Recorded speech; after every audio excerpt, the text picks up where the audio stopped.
Hey, hey, welcome to Mornings in the Word with your girl, Pastor Courage Molina of Bold Faith Community Church. We are on day 99 of the chronological Bible reading plan. And so today I'm going to be reading First Samuel chapters 4 through 8. 4, 5, 6, 7, 8. That's a lot, but that's what I'm reading. Chapters 4 through 8 in the New Living Translation.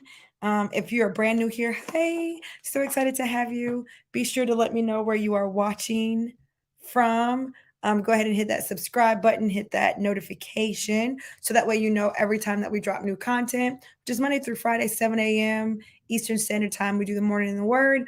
And then on Saturdays, we have church. Yes, we have church on Saturdays. And we live stream at 8 a.m. And we are live in the chat at that time as well. So I feel like got a lot going on here. So anyway, be sure to like, subscribe, all the things. All right, let's get into it. Chapter 4. At that time, Israel was at war with the Philistines. The Israelite army was camped near Ebenezer, and the Philistines were at Aphek. The Philistines attacked and defeated the army of Israel, killing 4,000 men. After the battle was over, the troops retreated to their camp, and the elders of Israel asked, "Why did the Lord allow us to be defeated by the Philistines?" Then they said, "Let's bring the ark of the covenant of the Lord from Shiloh. If we carry it into battle with us, it will save us from our enemies." So they sent men to Shiloh to bring the ark of the covenant of the Lord of heaven's armies, who was enthroned between the cherubim. Hophni and Phinehas, the sons of Eli, were also there with the ark of the covenant of God. When all the Israelites saw the ark of the covenant uh, of the Lord coming into the camp, their shout of joy was so loud it made the ground shake. "What's going on?" the Philistines asked. "What's all the shouting about in the Hebrew camp?" When they were told it was because the ark of the Lord had arrived, they panicked. "The gods have come into their camp," they cried. "This is a disaster. We have never had to face anything like this before. Help! Who can save us from these mighty gods of Israel?" They are the same gods who destroyed the Egyptians with plagues when Israel was in the wilderness. Fight as never before, Philistines. If you don't, we will become the Hebrew slaves just as they have been ours. Stand up like men and fight. So the Philistines fought desperately, and Israel was defeated again. The slaughter was great. 30,000 Israelite soldiers died that day. The survivors turned and fled to their tents. The ark of God was captured, and Hophni and Phinehas, the two sons of Eli, were killed. Well, we knew they was going to die from yesterday. A man from the tribe of Benjamin ran from the battlefield and arrived at Shiloh later that same day. He had torn his clothes and put dust on his head to show his grief. Eli was waiting beside the road to hear news of the battle, for his heart trembled for the safety of the ark of God. When the messenger arrived and told what had happened, an outcry resounded throughout the town. "What is all the noise about?" Eli asked. The messenger rushed over to Eli, who was 98 years old and blind. He said, "Eli, I have just come from the battlefield. I was there this very day." "What happened, my son?" Eli demanded. "Israel has been defeated by the Philistines," the messenger replied. "The people have been slaughtered, and your two sons, Hophni and Phinehas, were also killed, and the ark of God has been captured." When the messenger mentioned what had happened to the ark of God, Eli fell backward from his seat beside the gate. He broke his neck and died, for he was old and overweight. He had been Israel's judge for 40 years. Eli's daughter in law, the wife of Phinehas, was pregnant and near her time of delivery. When she heard that the ark of God had been captured and that her father in law and husband were dead, she went into labor and gave birth. She died in childbirth, but before she passed away, the midwives tried to encourage her. "Don't be afraid," they said. "You have a baby boy." But she did not answer or pay attention to them. She named the child Ichabod, which means "Where is the glory?" For she said, "Israel's glory is gone." She named him this because the ark of God had been captured and because her father in law and husbands were dead. Then she said, "The glory has departed from Israel, for the ark of God has been captured." Mm. We knew it was going to be a lot of death. We knew this already. because the Lord told Eli that he was going to do it. Chapter 5. After the Philistines captured the ark of God, they took it from the battleground at Ebenezer to the town of Ashdod. They carried the ark of God into the temple of Dagon and placed it beside an idol of Dagon. But when the citizens of Ashdod went to see it the next morning, Dagon had fallen with his face to the ground in front of the ark of the Lord. So they took Dagon and put him in his place again. But the next morning, the same thing happened. Dagon had fallen face down before the ark of the Lord again. This time his head and hands had broken off and were lying in the doorway. Only the trunk of his body was left intact. That is why to this day, neither the priests of Dagon nor anyone who enters the temple of Dagon in Ashdod will step on its threshold. Then the Lord's heavy hand struck the people of Ashdod and the nearby villages with a plague of tumors. When the people realized what was happening, they cried out, "We can't keep the ark of God of Israel here any longer. He is against us. We will all be destroyed along with Dagon, our God." So they called together the rulers of the Philistine towns and asked, "What should we do with the ark of God of Israel?" The rulers discussed it and replied, "Move it to the town of Gath." So they moved the ark of the God of Israel to Gath. But when the ark arrived at Gath, the Lord's heavy hand fell on its men, young and old. He struck them with the plague of tumors, and there was a great panic. So they sent the ark of God to the town of Ekron. But when the people of Ekron saw it coming, they cried out, "They are bringing the ark of God of Israel here to kill us too." The people summoned the Philistine rulers again and begged them, "Please send the ark of God of Israel back to its own country, or it will kill us all." For the deadly plague from God had already begun, and great fear was sweeping across the town. Those who didn't die were afflicted with tumors, and the cry from the town rose to heaven. The ark of the Lord remained in Philistine territory 7 months in all. Then the Philistines called in their priests and diviners, and asked them, "What should we do about the ark of the Lord? Tell us how to return it to its own country." "Send the ark of the God of Israel back with a gift," they were told. "Send a guilt offering so the plague will stop. Then if you are healed, you will know it was his hand that caused the plague." "What sort of guilt offering should we send?" they asked. And they were told, "Since the plague has struck both you and your 5 rulers, make 5 gold tumors and 5 gold rats, just like those that have ravaged your land. Make these things to show honor to the God of Israel. Perhaps then he will stop afflicting you, your gods, and your land. Don't be stubborn and rebellious as Pharaoh and the Egyptians were." By the time God was finished with them, they were eager to let Israel go. "Now build a new cart and find 2 cows that have just given birth to calves. Make sure the cows have never been yoked to a cart. Hitch the cows to the cart, but shut their calves away from them in a pen. Put the ark of the Lord on the cart, and beside it place the chest containing the gold rats and gold tumors you are sending as a guilt offering. Then let the cows go wherever they want. If they cross the border of our land and go to Beth Shemesh, we will know it was the Lord who brought this great disaster upon us. If they don't, we will know it was not his hand that caused the plague. It came simply by chance." So these instructions were carried out. 2 cows were hitched to the cart, and their newborn calves were shut up in a pen. Then the ark of the Lord and the chest containing the gold rats and gold tumors were placed on the cart. And sure enough, without veering off in other directions, the cows went straight along the road toward Beth Shemesh, lowing as they went. The Philistine rulers followed them as far as the border of Beth Shemesh. The people of Beth Shemesh were harvesting wheat in the valley, and when they saw the ark, they were overjoyed. The cart came into the field of a man named Joshua and stopped beside a large rock. So the people broke up the wood of the cart for a fire and killed the cows and sacrificed them to the Lord as a burnt offering. I'm really struggling today, right? Several men of the tribe of Levi lifted the ark of the Lord and the chest containing the gold rats and gold tumors from the cart and placed them on the large rock. Many sacrifices and burnt offerings were offered to the Lord that day by the people of Beth Shemesh. The 5 Philistine rulers watched all this and then returned to Ekron that same day. The 5 gold tumors sent by the Philistines as a guilt offering to the Lord were gifts from the rulers of Ashdod, Gaza, Ashkelon, Gath, and Ekron. The 5 gold rats represented the 5 Philistine towns and their surrounding villages, which were controlled by the 5 rulers. The large rock at Beth Shemesh where they set the ark of the Lord still stands in the field of Joshua as a witness to what happened there. But the Lord killed 70 men from Beth Shemesh because they looked into the ark of the Lord, and the people mourned greatly because of what the Lord had done. Who is able to stand in the presence of the Lord, this holy God? They cried. Where can we send the ark from here? So they sent messengers to the people of Kirith Jearim and told them, the Philistines have returned the ark of the Lord. Come here and get it.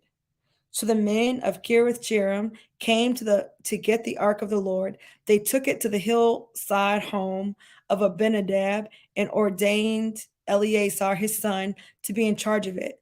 The ark remained in Kirith Jearim for a long time, 20 years in all. During that time, all Israel mourned because it seemed the Lord had abandoned them. It's interesting. One, that they stole the Ark of the Covenant, the Ark of God, right, of Israel, that they stole it and they had all these things. And they were basically playing like hot potato, like, I don't want it, I don't want it, I don't want it. Because every place where it went, where it was a blessing to the children of God, it was a curse to the people who it did not belong to. I think that's very interesting. It's very interesting. All these people died, and, that we knew were going to die, Eli, his sons, and all of that. Meanwhile, the children of Israel don't have the ark, and I wonder what were they doing during that time. I just wonder. I don't know. Excuse me. I think I'm not tired. I think I'm hungry though.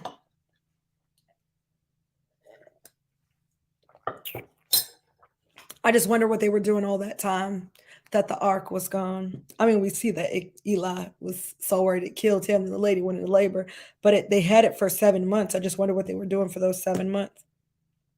Verse 3, when Samuel said to all the people of Israel, if you want to return to the Lord with all your hearts, get rid of your foreign gods and your images of Ashtoreth. So here's the crazy part. So Samuel's telling them this. In the last verse I read, verse 2, the ark remained in Kirith Jearim for a long time, 20 years in all. 20 years in all, it stayed there, right? During that time, all Israel mourned. So for 7 months that they didn't have it, I wonder what they were doing. But then after that, for 20 years, it stayed there. And during all that time, Israel mourned because it seemed the Lord had abandoned them. And now Samuel's saying to the people, so you feel like the Lord has abandoned you, but you're still holding on to your idols. You see what I'm saying? You'll feel like the Lord has abandoned you, but you still holding on to your idols. Interesting. Verse 3, then Samuel said to all the people of Israel, if you want to return to the Lord with all your hearts, get rid of your foreign gods and your images of Ashtoreth. Turn your hearts to the Lord and obey him alone. Then he will rescue you from the Philistines. So the Israelites got rid of their images of Baal and Ashtoreth and worshiped only the Lord. Then Samuel told them, gather all of Israel to Mizpah, and I will pray to the Lord for you. So they gathered at Mizpah, and in a great ceremony drew water from a well and poured it out before the Lord. They also went without food all day and confessed that they had sinned against the Lord. It was at Mizpah that Samuel became Israel's judge. When the Philistine rulers heard that Israel had gathered at Mizpah, they mobilized their army and advanced. The Israelites were badly frightened when they learned that the Philistines were approaching. Don't stop pleading with the Lord our God to save us from the Philistines, they begged Samuel. So Samuel took a young lamb and offered it to the Lord as a whole burnt offering. He pleaded with the Lord to help Israel, and the Lord answered him. Just as Samuel was sacrificing the burnt offering, the Philistines arrived to attack Israel. But the Lord spoke with a mighty voice of thunder from heaven that day, and the Philistines were thrown into such confusion that the Israelites defeated them. The men of Israel chased them from Mizpah to a place called Beth-kar, slaughtering them all along the way. Samuel then took a large stone and placed it between the towns of Mizpah and Jeshanah. He named it Ebenezer, which means the stone of help, for he said, up to this point, the Lord has helped us. So the Philistines were subdued and didn't invade Israel again for some time. And throughout Samuel's lifetime, the Lord's powerful hand was raised against the Philistines. The Israelite villages near Ekron and Gath that the Philistines had captured were restored to Israel, along with the rest of the territory that the Philistines had taken. And there was peace between Israel and the Amorites in those days. Samuel continued as Israel's judge for the rest of his life. Each year he traveled around, setting up his court first at Bethel, then at Gilgal, and then at Mizpah. He judged the people of Israel at each of these places. Then he would return to his home at Ramah, and he would hear cases there too. And Samuel built an altar to the Lord at Ramah. They finally get a win. They finally get some peace. Chapter 8, as Samuel grew old, he appointed his sons to be judges over Israel, Joel and Abijah. His oldest son, Abijah. His oldest sons held court in Beersheba, but they were not like their father, for they were greedy for money. Goodness, these sons. They accepted bribes and perverted justice. Finally, all the elders of Israel met at Ramah to discuss the matter with Samuel. Look, they told him, you are now old and your sons are not like you. Give us a king to judge us like all the other nations have. Samuel was displeased with their request and went to the Lord for guidance. Do everything they say to you, the Lord replied, for they are rejecting me, not you. They don't want me to be their king any longer. Ever since I brought them from Egypt, they have continually abandoned me and followed other gods, and now they are giving you the same treatment. Do as they ask, but solemnly warn them about the way a king will reign over them. Sometimes you don't have what you want because God has better for you. But sometimes if you keep begging for what you want, even though it's less than what God has for you, even though it's less than God's best, God gonna get it to you. That's what we see right here. Verse 10. So Samuel passed on the Lord's warning to the people who were asking him for a king. This is how a king will reign over you, Samuel said. The king will draft your sons and assign them to his chariots and his charioteers, making them run before his chariots. Some will be generals and captains in his army. Some will be forced to plow in his fields and harvest his crops, and some will make his weapons and chariot equipment. The king will take your daughters from you and force them to cook and bake and make perfumes for him. He will take away the best of your fields and vineyards and olive groves and give them to his own officials. He will take a tenth of your grain and your grape harvest and distribute it among his officers and attendants. He will take your male and female slaves and demand the finest of your cattle and donkeys for his own use. He will demand a tenth of your flocks, and you will be his slaves. When that day comes, you will beg for relief from this king you are demanding, but then the Lord will not help you. But the people, surprise, surprise, refused to listen to Samuel's warning. Even so, we still want a king. Even so, we still want a king, they said. We want to be like the nations around us. Our king will judge us and lead us into battle. So Samuel repeated to the Lord what the people had said, and the Lord replied, do as they say and give them a king.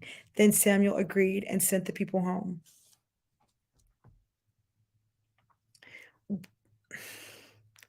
They had better than the people around them. They actually had better than the people who were around them. They had the God of all creation as their king, and they continued to reject him for wood, stone, metal, for things that were created and had no power. He tells them, this is what a king is going to do to you. They're like, we don't care what it costs us. Our money, our children, our peace, our freedom. We don't want to be set apart. We don't want to be governed by God himself. We want him to put a person in charge of us so we could be like everybody else. You ever wish you could be like everybody else? I mean, or is that just me? You know, no, none of y'all. You never wish you could be like everybody else. You wish that you didn't have to do things the way you do them, or you wish that you didn't hear as clearly from God, or you wish that you could just wild out like everybody else. You wish that you could do tit for tat. You wish that you could operate at a lesser level than God has called you to. I wish I could treat people the way they treat me. You never thought that? That's just me. I wish I could give people what they asking for. No, I'm going to continue to show the love of Christ, and I'm excited about it even when people show me they behind. You never wish that you were less than what you are. I'm not saying that it makes sense. I'm saying I'm judging them right now because they are asking for less than God's best. But then I had to ask myself, the Holy Spirit's got to asking me courage. But don't you do that? Don't you sometimes want to operate at a lower level than God has called you? Don't you sometimes want less than what God's best for you because you out here worried about what other people doing and it seems like other people are having so much fun and getting away with so much stuff, so you want to be like them even though God has set you apart? And I'm like, yes, you are right. Okay, let me stop judging these people. I pray that this has blessed you. Be sure to come every day. Listen, be sure to come every day, Monday through Friday, so that you can build the habit of being in the Word of God. You don't want to miss this.